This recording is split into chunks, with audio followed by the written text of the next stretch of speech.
আমরা আজকে যার সঙ্গে কথা বলতে এসেছি আমার বসলে তার সঙ্গে সারাদিন কেটে যাবে, কিন্তু কেন জানো মনে হলো যে না আমার দর্শক বন্ধুদেরও সামিল করি, কারণ এনার সঙ্গে কথা বললে এত আনন্দ পাওয়া যায়। উনি উঁচু ধরের অভিনেতা তো বটেই, বড় মাপের মানুষও বটে, কিন্তু তার থেকেও যেটা আমাকে সব থেকে বেশি আকর্ষণ করে যে উনি একদম কাছের লোক, মনে হয় আমার পরিবারেরই একজন।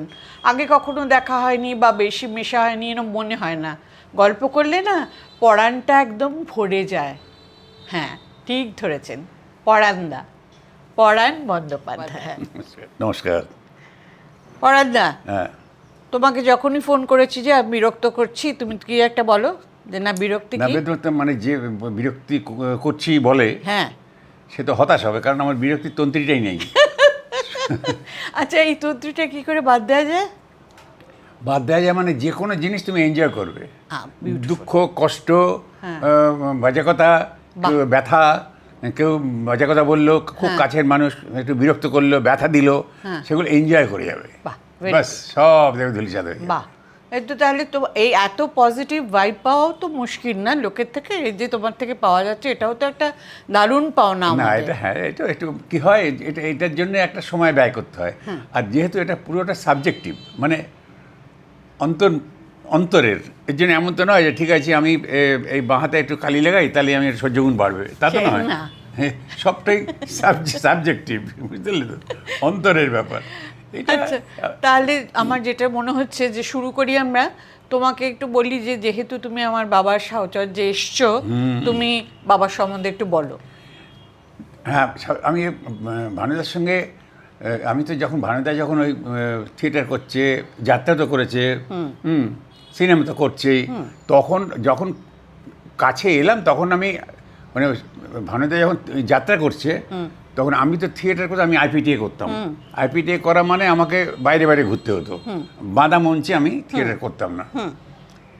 তো ভানুদার সঙ্গে আমি যখন রেডিওতে অভিনয় করি, ভানুদার সঙ্গে ওইখানে আমার আলাপ হলো। আচ্ছা। আর ভানুদাকে কে না চেনে, ভানু সবার প্রিয়। সাক্ষাৎ হওয়াটা একটা দুর্ঘটনা বা ঘটনা। তো সেখানে আমরা সেদিনটা ওই ওই মুহূর্ত, ওই দিন, ওই সময়টা কোনো দিন আমি ভুলবো না, ভুলতে পারবো না। কারণ আমি গর্বিত এই জন্যে যে ভানুদাও বন্দ্যোপাধ্যায়, আমিও বন্দ্যোপাধ্যায়। হ্যাঁ, আমরা মানে শিবের বংশধর নাকি বলে, যাই হোক। তো একটা ওখানে কি হয়, রেডিওতে প্রথমে একটু রিহার্সাল হয়, একবার দুবার করে রিহার্সাল হয়, তারপরে যারা আমরা পার্টিসিপেন্ট তারা একটু চা খেতে যাই রেস্টুরেন্টে। আচ্ছা। আর ওদিকে যারা রেকর্ডিং করবে তারা ওই জায়গাটাকে অ্যারেঞ্জমেন্ট করে। তা আমরা রিহার্সাল করছি। তার আগে বলে রাখি, ভানুদার অ্যান্টেনা অসাধারণ স্ট্রং, মানে অ্যাবোভ অ্যাভারেজ অ্যান্টেনাটা। তুমি শুধু এরকম করলে ভেতরে দেখে ফেললো, এইরকম অ্যান্টেনা ছিল। তো রিহার্সাল হচ্ছে, রিহার্সাল হতে তার মধ্যে একটা জুনিয়র ছেলে ছিল। হ্যাঁ, রিহার্সাল টিহার্সাল যখন হয়ে গেল, হ্যাঁ। তারপর আমরা তো চা খেতে যাবো। শেষ হওয়ার সাথে সাথেই ওই অল্প বয়সী ছেলেটা হঠাৎ চুল ঠিক করতে করতে ভানুদার দিকে তাকিয়ে, ঠিক আছে ভানুদা, ঠিক আছে ভানুদা। এতক্ষণে চুলের কিছু অসুবিধা ছিল না, হঠাৎ ভানুদার দিকে তাকিয়ে, রিহার্সাল শেষ হয়ে গেছে, ঠিক আছে ভানুদা। ভানুদা কিছু তাকিয়ে রইল, বলে বুঝলা পরাণ, আমাকেও পাড়ায় একবার শাহজাহান হইব।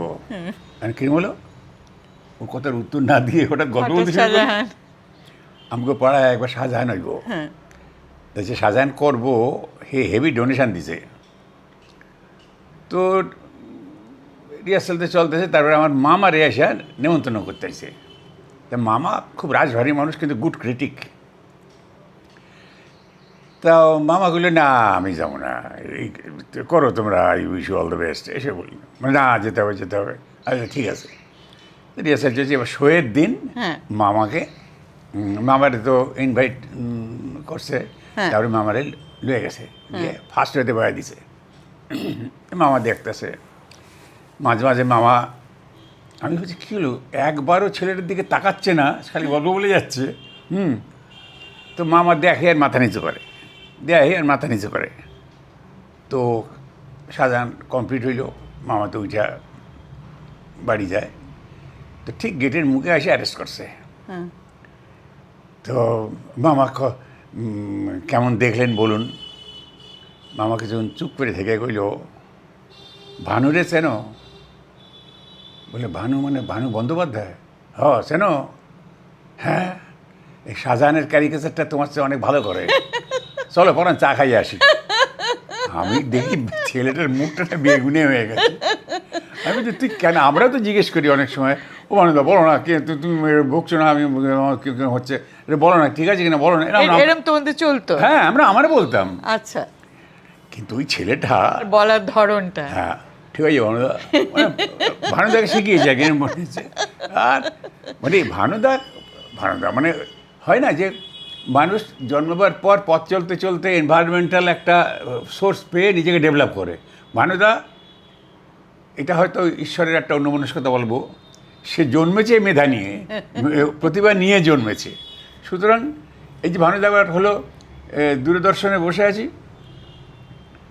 তো ভানুদা বসে আছে, তো কথা হতে হতে ভানুদা একটা নাটকের, ভানুদা নাটকটা তো অসাধারণ করতো, নাটকেরই মানুষ তো, নতুন ইহুদি। তো এই একটা ভালো আদর্শ হিন্দু হোটেল বোধ হয়, এটা বোধ হয় ভানুদা করেও ছিল নাকি মনে নেই। তো সেইটা আবার করবে বলে সাবতীর সঙ্গে এটা রেডি করে এটা করবে বলে কথা আর প্রস্তাব দিয়েছে। সঙ্গে একজন ছিল পাশে, সে বলছে, ভানুদা এসব বস্তা পচা মেটেরিয়াল এটা এখন আর চলে না, তাহলে এই বেড়াটা কিছু হবে। ভানুদা তাকে রইল, আরে বলা বস্তা কার না হয়ে পচে গেছে, অন্ধরা সোনাটা তো পচে না, বস্তাটা ফেলাই দে। অসাধারণ, মানে ও ভানুদার তুলনা হয় না। আমি কে না, আমাদের দেশের মানে বাংলাদেশের প্রত্যেকটা মানুষ ভানুদার ফ্যান। হ্যাঁ, মানে আমি দেখেছিলাম গৃহদাওতে কিছু কিছু জিনিস তো মনে থাকে। বাড়ির কর্তা ডাকছে, গিন্নি ডাকছে, আর একজন ডাকছে, এই যাওয়ার জন্য ছটফট করছে। এবার কর্তা এসে সামনে দাঁড়িয়েছে, কোন দিকে যাবে। এবার কর্তা যে প্রশ্নগুলো করছে বুঝতে পারছে না, হ্যাঁ বললে সন্তুষ্ট হবে না বললে সন্তুষ্ট হবে। এবার সেই বিস্ফারিত দৃষ্টি তাকিয়ে আছে, তাকিয়ে না হ্যাঁ দেখতে, যে হ্যাঁ বললে যেই বলছে হ্যাঁ রেগে যাচ্ছে না, উনি মিনিট দেড় দুয়েকের মাল ছিল ওটা, শর্টটা হয়তো ছিল। ও অনেক ইটস এ প্রেসিয়াস। আচ্ছা, এবার তোমার কথা জিজ্ঞেস করি, তুমি যেদিন প্রথম অভিনয় করতে গেলে সেদিন কি তোমার মনের অবস্থা ছিল যে আমি আমার 100% দেবো, নাকি ভীষণ ভয় করছিল? কারোকে ভয় হয়নি, আমি না, আমি তুমি মঞ্চে প্রথম গেলে তো? সেটা হচ্ছে আমি এই এলাকায় ছিলাম। আচ্ছা, মানে দেশ থেকে এসে 44-45 সালে এসেছি, তারও আগে। আমার জন্ম হয়েছিল বেলেঘাটায়। আচ্ছা, আর বাপের বাড়ি হচ্ছে যশোরে। আচ্ছা আচ্ছা, ওইখানে তাদের বিবাহ সম্পত্তি পরিচয় সে বাদ দাও। তো আমি এখানে এসে আমাদের পাড়াতে একজন ছিলেন নিমাই সরকার, অকৃতদার। কিন্তু তিনি গান বাজনা ভালোবাসতেন, নাটক ভালোবাসতেন। তো তিনি আমাদের বছরে 2-3টে করে নাটক করাতেন, মানে আমাদের কিশোরদের নিয়ে। সেই আমার শুরু। আমার তখন কত 12-13 বছর বয়স, তখন তো আমি নাটক করছি এই পাড়াতেই। আচ্ছা, তো সেই যে নাটকের স্বাদ পেলাম শুরু হলো। হ্যাঁ, মানে এখানে নাটক করতে গিয়ে এই সামনে একটা মাঠ ছিল, সেই মাঠটা বড়রা সব ঘিরে দিত, তারা খুব সাহায্য করতো।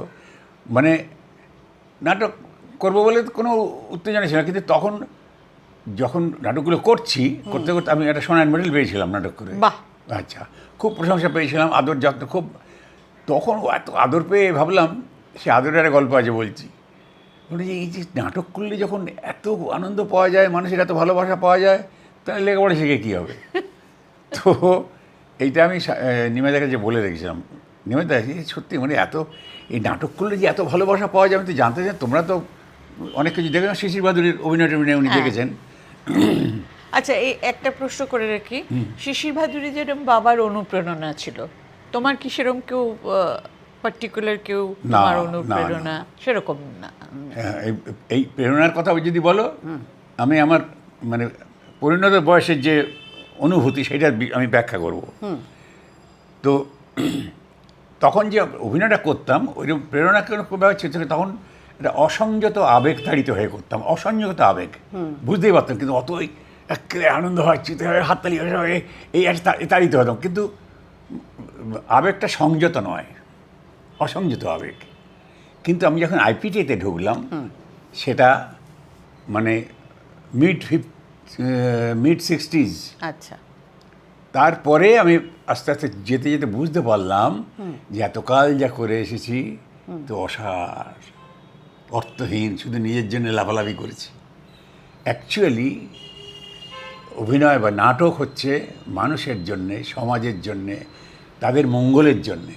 আমি এতদিন যেটা করেছি সেটা নিজের জন্য করেছি। এই অনুভূতি যখন জাগলো, তখন আমি আমার শিক্ষক খুঁজতে শুরু করলাম। আচ্ছা, আমি দেখলাম আমার শিক্ষকরা সামনে বসে থাকে, তারা আমার শিক্ষক দেবতা, যাদের সামনে দাঁড়িয়ে অভিনয় করি। একদম, হ্যাঁ। তাদের জীবনের যা যা উপাদান সব আমি গ্রহণ করি চরিত্রের মধ্যে। তাদের দুঃখ, বেদনা, হতাশা, হাসি, কান্না, স্বার্থপরতা, লোভ, হিংসা, পরশ্রীকাতরতা সব নিয়ে আমি চরিত্র গঠন করি। বাহ, কত তাহলে- বড় কথা একটা। তাহলে এই উপাদান কে দিচ্ছে আমাকে? বাহ, তো এই জন্য আমি যখন সেই উপাদান নিয়ে চরিত্র গঠন করে মঞ্চে দাঁড়াই, ওদেরই পূজা করার জন্যে। বাহ, বাহ, ওই চমৎকার। পূজা যখন আমি উঠেছি, আমার দেবতা সন্তুষ্ট হয় তো দুহাত তুলে আশীর্বাদ করে, হ্যাঁ। আর যদি অসন্তুষ্ট হয় এক হাত তুলে অভিশাপ দেয়।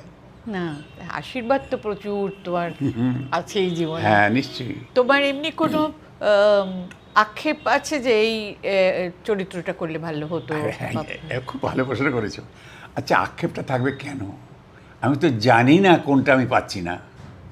আমার কি পাওয়ার কথা ছিল সেটা যদি আমি জানি না হ্যাঁ। জানি, তাহলে আক্ষেপের তো কোনো প্রশ্নই নেই। না, আসলে তুমি তো বিভিন্ন ধরনের চরিত্র হ্যাঁ, করেওছো, হ্যাঁ, পেয়েছো, হ্যাঁ, সেদিক দিয়েও তুমি খুব হ্যাঁ, ভাগ্যেরই হ্যাঁ, বলতে হবে যে হ্যাঁ। নানান ধরনের চরিত্র হ্যাঁ, অভিনয় হ্যাঁ, করেছো। করেছি তো। আর এখনো তুমি পারছো এবং চালিয়ে যাচ্ছ। আসলে আমরা তো টিভি খুললেই তুমি, বড় পর্দায় গেলেও তুমি, সবসময় তো তুমি, তোমাকেই দেখছি সারাক্ষণ।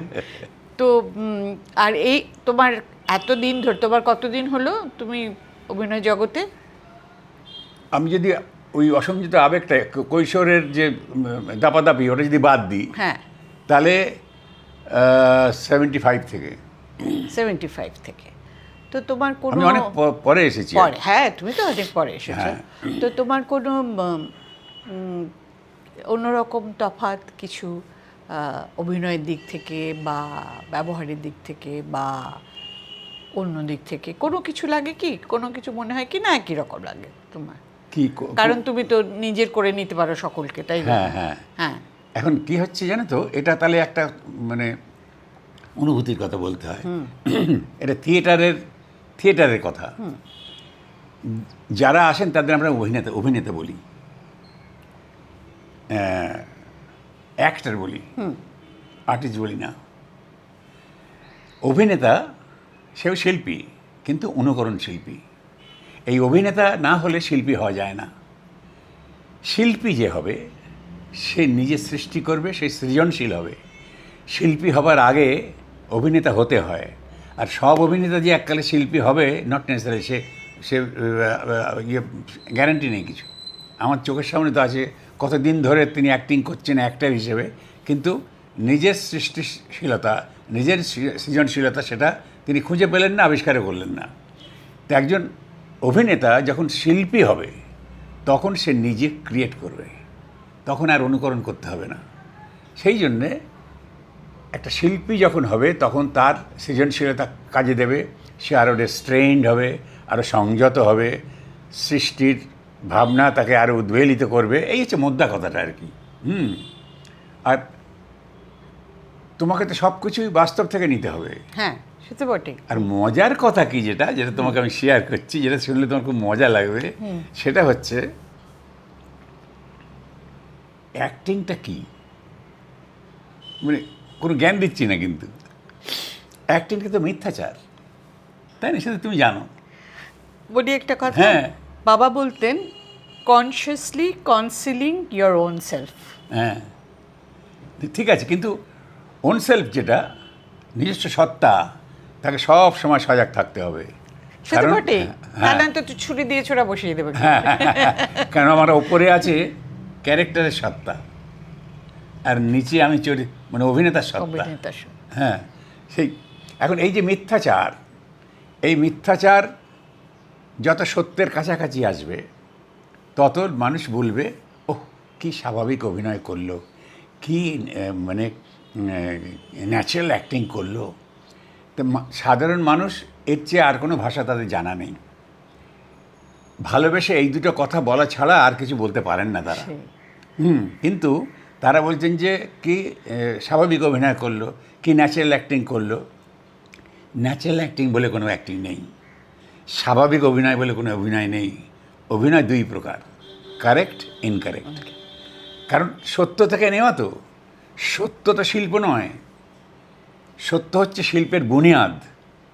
এইবার ওই মিথ্যাচার অ্যাক্টিং মানে মঞ্চের ওপরে যা হচ্ছে সবই মিথ্যাচার। কিন্তু মজা হচ্ছে এই মিথ্যাচারিতার জন্যে মিথ্যাবাদী হিসেবে তোমাকে অভিযুক্ত করা যাবে না, কারণ তখন তুমি শিল্পী হয়ে গেছো। যে মিথ্যাচার কী আরও কত বললাম, তো আমার অবজারভেশন হচ্ছে একটা অভিনয়ের অবজারভেশন হচ্ছে একটা main part of the game. এটা আমার ব্যাগটা একটু ভারী, কারণ ছোটোবেলা থেকেই আমার এটা ছিল। তখন অ্যাক্টার হবো বলে করতাম না, যা দেখতাম নকল করতাম। আচ্ছা, যা দেখতাম তাই আমি মানে গ্রাস করতাম, ভেঙচাতাম না। এই যে অনেকে পঙ্গু অভিনয় করে, অন্ধের অভিনয় করে, আমার পঙ্গু দেখা আছে, অভিনয় দেয় মানে মাতালের অভিনয় করে, কত রকম মাতাল আছে। হ্যাঁ, আমি সব ডেমনস্ট্রেট করতে পারি। তো এর অর্থ ওই না, তাটা ভ্যাংছিতাম। কিন্তু এইগুলো মানে অবজারভেশনটা যদি ঠিক থাকে তাহলে হবে কি, তুমি এই যে সত্য থেকে জিনিসগুলো নিচ্ছ, মিথ্যাচার করছো। আমি মিথ্যাচার মানে আমার বলা নয় এটা, এটা কিন্তু মিথ্যাচারী। কারণ ছোটবেলা থেকে তোমরা বা আমাদের কাকিমা, খুড়িমা, জেঠিমা, তাদের কাছে তো আমরা মিথ্যাচার করেছি। 3টের সময়, 3:30, 4টের মধ্যে স্কুল থেকে ফেরার কথা, ফিরলাম 6টায়। 6টায় ফিরলাম। ফিরে এসেই প্রথমে ব্যাগটা ফেলে দিই, উফ ভাজি বেঁচে ফিরবো, মানে ছেলেটাকে বাঁচাতে পারবো না ভাবতে পারিনি। উফ বাবার দিকে এখনও বুক ধরবার করছে। ওরা প্রথম থেকে এইটা দেওয়া, কাকিমা, খুড়িমা, জেঠিমা যারা ছিল, কী হচ্ছে, ওফ বাবা মানুষ যে কীভাবে বেঁচে গেল, সেটা মরে যেত জানো। আরে কী হয়েছে বলবি তো, এমন স্কুল থেকে বেরোই। আচ্ছা, স্কুল থেকে বেরিয়েছি 2:30-টে, বেরিয়ে রিজেন্টের সিনেমা থেকে তারা বেরিয়েছি, বুঝতে পেরেছি তো। তো এবার তারা ভাবছে কী রে বাবা, 4টের মধ্যে বাড়ি ফেরে, 6টা বেজে গেলে এখন ফেরে না কেন। তো ওদিকে কেলে করেছি, করে এসে এই ঢপ দিচ্ছি। তো তাই কী হয়েছে, রজত ও তো সাইকেল করে আসে, তো ওকে নিয়ে আমরা হাঁটছি, ও সাইকেল করে চলে যাবে, আমরা দেখো হঠাৎ একটা ম্যাটারের এসে এমনভাবে মারলো, আরেকটু বলে আচ্ছা বেঁচে আছে ছেলেটা। তখন কনভিন্স হচ্ছে, আমি যে ঢপ দিচ্ছি মানে মিথ্যাচার করছি, আমার শ্রোতা কিন্তু কনভিন্স হয়ে যাচ্ছে, দুঃখিত হয়ে যাচ্ছে। হতে তারপর ওকে নিলাম, ও সাইকেলটা একটু ভেঙে গেছে, তারপর সে ডাক্তার কাছে নিয়ে গেলাম, একটু ফার্স্ট এড দিলাম, তার বাড়িতে পৌঁছে দিলাম, দিয়ে এখনও বুক ধরবার করছে। ঠিক আছে না জিতো হল, যা মুখ হাত দিয়ে খেয়ে নে। আরে মানুষের কখন যে কি বিপদ আপদ হয়, ইত্যাদি। এবার ওরা কনভিন্স হয়ে গেল, তারপরে মিথ্যাচারটা সত্য হয়ে গেল ওদের কাছে। এবার মামা দাঁড়িয়েছিল, মামা দরজার গোড়ায়, সেগুলো কি নাটক হচ্ছে, ড্রামা হচ্ছে, ড্রামা। তারপরে ড্রামা এবং নাটক, এটা যে মিথ্যাচার, এটা আজকে আমরা বানাইনি, গোড়া থেকেই মানুষ বানিয়েছে। সত্যের ওই মিথ্যাচার যত সত্যের কাছাকাছি আসবে তত মানুষ বলবে কি স্বাভাবিক অভিনয়, কি ন্যাচারাল অ্যাক্টিং। তাদের কাছে ওই দুটো শব্দ ছাড়ার কিছু নেই প্রশংসা করার মতো। দর্শক বন্ধুদের জানাই যে আমরা এইটুকু সময়ের মধ্যে এত সমৃদ্ধ হলাম যে সেটা বলার নয়। কারণ পরাণদার সঙ্গে গল্প করতে বসলে অনেক জ্ঞান লাভ করা যাবে, অনেক কিছু জানা যাবে।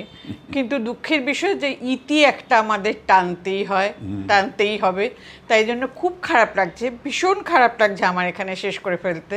কিন্তু দরকারে পড়ে মানে প্রয়োজনে, সময়ের অভাবে নিশ্চয়ই আমাদের এখন একটা ইতি টেনে দিতে হবে। কিন্তু যা জানলাম, যা শুনলাম, আবারও বলি, পরাণটা সত্যিই ভরে গেল।